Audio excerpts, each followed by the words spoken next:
Okay, shout out po sa inyong lahat. Ingat-ingat po tayo. Doon sa may tinamaan ng bagyo. Ay napakalungkot na nga naman. Pero ganun talaga ang buhay natin. Sana ho ay wala hong kasunod nito kasi kasabi may kasunod daw eh. Tama na ho sana itong nangyari dun sa Cebu. Saka di lang sa Cebu ha, ang daming naapektuhan itong bagyo na itong Tino. Sa natamaan po, paano po, paumanhin po sa inyong lahat. At ito yung gawa natin reaction ngayon. Ito yung mga grabing pagpatong nito ni Luistro, yung project niya sa may dito sa may Bawan, Batangas, na pumatong siya ng 80 million pesos nito ha.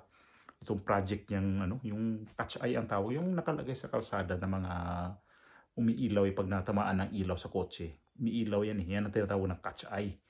So na siya ngayon, finailan na ng reklamo sa ombudsman. At ito yung mga ng DPWH. Ito na yata yung ni Luistro, no? Yung ginagawa niya noon na yung mga AKAP, AX, yun yung binagbida-bida niya dati na bigay daw ni speaker. Yun ang sabi niya eh.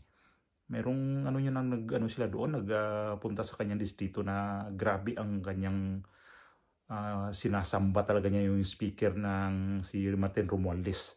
Ito yung balita ng bilyonaryo na nakuha nila ang mga detalye nitong project ni Luistro na pumatungan ng 80 million. Pasok ko yung video. Nasa mga palamuti na sa kalsada ang anomalya sa mga proyekto ng gobyerno. Inireklamo na sa ombudsman sina Batangas 2nd District Representative Jinky Luistro at mga opisyal ng DPWH Batangas dahil sa umano'y overpriced Cat's Eye project na binaklas din kalaunan. Narito ang exclusive agenda report ni Joash Malimban. Nagsumite ng isang letter complaint sa ombudsman ang grupong Bantay Trapiko laban kina Batangas 2nd District Engineer Sonia Paglikawan, DPWH Calabarzon Regional Director Jovel Mendoza at Batangas 2nd District Representative Jinky Luistro. Kaugnayan ng umano'y maanomalyang Cat's Eyes o Reflective Road Studs Project sa Batangas City, San Pascual, Bawan Diversion Road. Sa inihaing reklamo, sinabi ng complainant na tila may indikasyon ng overpricing, irregular fund utilization at wasteful implementation ng nasabing proyekto sa lugar. Ayon sa isang 2024 DPWH order, aabot sa 8.9 kilometers ang haba ng buong diversion road. At least 2.6 kilometers nito sakop ng Batangas City. Sa inihaing reklamo, sinabi ng complainant na sa kahabaan ng bypass, Bawan at San Pascual lang ang mayroong road studs. Kitang-kita raw ito sa ilang viral videos ng mga dumadaan sa lugar kung saan nagmimistulang airport runway ang kalsada sa gabi. Dagdag pa ng complainant, matapos umanong i-install ang nasabing road studs, binaklas din ito kalaunan dahil kinakailangan raw palang aspaltuhan ang kalsada. Personal na binisita ng Billionaire News Channel ang nasabing proyekto. Ang aming nadatnan, mga butas sa kalsada sa parte ng San Pascual at Bawan na mistulang bakas ng mga binaklas na Cat's Eye. Ang dating tila airport runway sa gabi, ganito na ang itsura dahil marami ring parte ng diversion road na wala pang mga ilaw. Nahanap namin ng kontrata para sa nasabing road stud installation project sa lugar. Isang joint venture ito sa ilalim ng Kisha Construction and Supply at 3W Builders. Ang Kisha Construction, una nang ibinalita ng Billionaire News Channel na pagmamayari ni Tanawan City Councilor Potenciano Natanawan. 2 buwan ang nakalipas nang sabihin niya sa BNC na pinaprocess na ang divestment niya mula sa kumpanya. On the process na po yung pagpapalit po ng aking to transfer. Simula po nung naupo na ako, pinaprocess, medyo matagal po ang process po ng pagtatransfer. Sinabi ng complainant na may estimated 7,500 Cat's Eye units na makikita sa lugar kung 5,000 meters lang ng kalsada ang susukatin. Ang kanilang estimated overpricing aabot sa 75.7 million pesos. Kung pagbabasehan ang DPWH Detail Unit Price Analysis na una nang inilahad ni Baguio City Mayor Benjamin Magalong, kung saan naabot umano sa 11,700 pesos ang presyo ng bawat piraso ng Cat's Eye. kahit na around 1,800 pesos lang daw ang market price nito including tax and installation. Sinuri namin ang nasabing kontrata. 98 million pesos ang kabuuang halaga ng proyekto pero wala itong kalakip na detailed breakdown at project scope.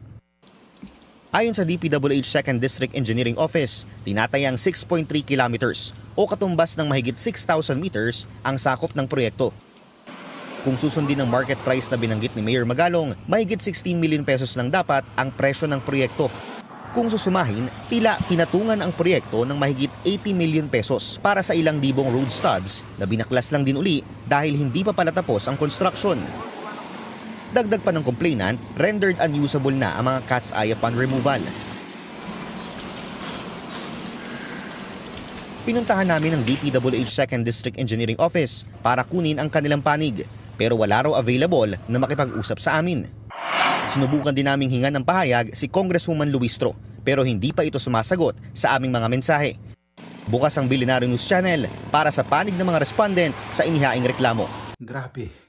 Di ba naisip ni Luistro yung pagpatong niya ng 80 million pesos dito sa kanyang project at ang kontraktor pa nito isang konsihal at ang sabi niya parang parang nag-resign na sa kumpanya at ipinasa sa iba para hindi na kasi bawal ho yan parang hindi na siya kasama doon sa kumpanya na nangungontrata ditong itong yung cat's eye na to at saka bawal talaga yan.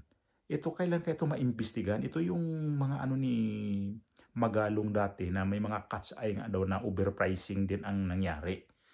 At ito pala yun sa Batangas at sa distrito pa ni Luistro, itong sa 2nd District ng Batangas. Ito yung itong dapat ang halaga lang nito ay 16 million pesos lang pero umabot ho ng 98 million ang itong pagbili nila nitong mga cat's eye na to. Dapat ito yung itong market price ay 16 million lang dapat. Di ba? Yun ang sabi. Itong market price lang nito ay 16 million. Imagine umabot sila ng 98 million. Halos 100 million yung gagastusin nila dito sa kanilang project, yung cat's eye lang.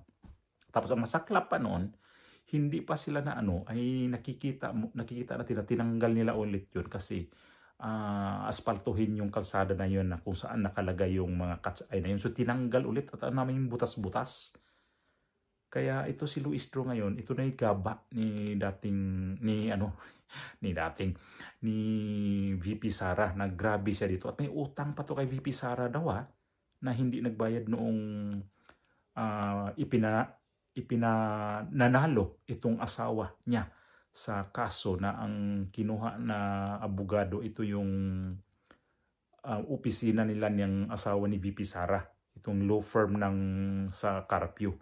At nanalo itong asawa niya kasi mayroong kaso ito at hindi nagbayad doon sa mga abogado kung saan ang kinuha ni Luistro. At ito ngayon, ang laki ng patong niya. Ito na yun. Sabi sa tuwaw na ang isang gaba. Kasi grabe ang pagpatong nitong 80 million pesos ang pinatong nito. At itong konsehal na to damay to sa imbestigahan dito sa ombudsman. Kaya lang pag sabihin natin ombudsman, alam naman natin si Boyeng Remulla kung ano talaga ang klase. Kasi ngayon nakikita natin itong yung mga ginagawa ni Boyeng Remulla hindi naman sa itong bago ngayong kaso na ang niya nakatutok talaga. Talagang pilit talaga niyang ilihis pa rin talaga itong issue na to sa mga dating issue pa dito sa administrasyon ni Duterte. At itong si Luistro ngayon, alam naman natin kakampi ito ng administrasyon si Luistro. Ang tanong ko nito ay imbestagahan kaya talaga to? Paano kaya ang istorya sa sunod nito? O kaya uusad kaya itong kaso na to? Ayun na nga, tinawagan o ng mensahe itong bilyonaryo kung ano ang masasabi ni Luistro pero hindi sumagot. At natuntun talaga ng bilyonaryo itong ginagawa ng kababalaghan ni Luistro. Ayan na. Kasi grabe talaga to sa impeachment ni VP Sara. Siya excited to na magiging ano siya sa pag-impeach ni VP Sara.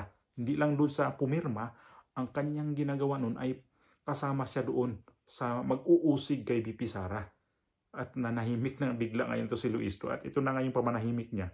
Ewan ko lang kung dito siya magpa-media-media. Kasi dati ang lakas yan magpa-media-media. Kung nakikita nyo yan, puro yan pa-interview. Kahit sa sasakyan yan, nagpa-interview yan. Ano sa impeachment na yon? Ito yun pala, ang lucky pala. Sus, ang hirap talaga, no? Galit daw siya sa magnanakaw. Yun pala, sobrang kawatan din. At ito na yung ano, ito pala yung nahubaran din ng maskara itong si Luistro. Kung napanood niyo yung mga video nito noong pumunta sila doon, yung mga grupo nila, itong sila ni Romualdez, itong si Akop, itong sino, ang dami nila noon eh. Pumunta doon si Barbers, sino pang pumunta. Yung grupo talaga nila, si Adyong yata, hindi ko matandaan ko si kasama ba si Adyong. Pumunta sila doon sa Batangas, sa 2nd District ng Batangas. Grabe ang pag-ano niya doon, ang kanyang umaalingaw-ngaw yung boses niya doon. Kasi nga, pinuntahan to nila Romualdez. Tapos, itong si Luistro pala, ito yung ano niya, hindi niya akalain na maimbisigahan din siya dito sa bilyonaryo. Kasi itong bilyonaryo kasi, nanghahalongkat to ng mga project ngayon. Kaya, hindi akalain siguro ni Luistro na itong distrito niya, kasama pala to sa may mga ginagawa dyan. At nakikita natin sa may gilid ng kalsada, andun yung mukha niya eh. At may katabi siyang isa. Di ko alam kung, hindi kasi masyado makita kasi ang layo eh. Kaya, ang walang hiya, no? Maglagay pa sila ng mga mukha nila dyan, mga billboard nila dyan na hindi naman pera nila. Tapos, pag yung project aminin na sa kanila. Pera naman taong bayan yan. Grabe, ang laki ng pinatong talaga dito. Umabot ng 98 million mahigit ang kabuo ng project pero walang breakdown. Basta na lang nilagay nila yung project na yun. Tapos ang ang kontraktor nga, konsihal pa. Nako naman eh. Ang hirap ng mga politika ngayon. Akala natin, nahalungkat na tong mga issue na to. Ang grabe pala talaga pa. Hindi pa talaga tumatapos-tapos tong investigasyon ngayon sa flood control. Dahil hindi lang flood control ang mayroong mga patong dito. Pati pala ito mga to. Kaya sana mabigyan din ng atensyon doon sa pag-imbestiga. Andiyan naman si Magalong. Sana maano rin to. Tawag nito. Mapansin talaga to para makita natin. Kasi grabe itong ginagawa rin niya ni Luistro. Walang hiya talaga to. Makikita natin dito yung pinagagawa niya. Walang hiyaan talaga to.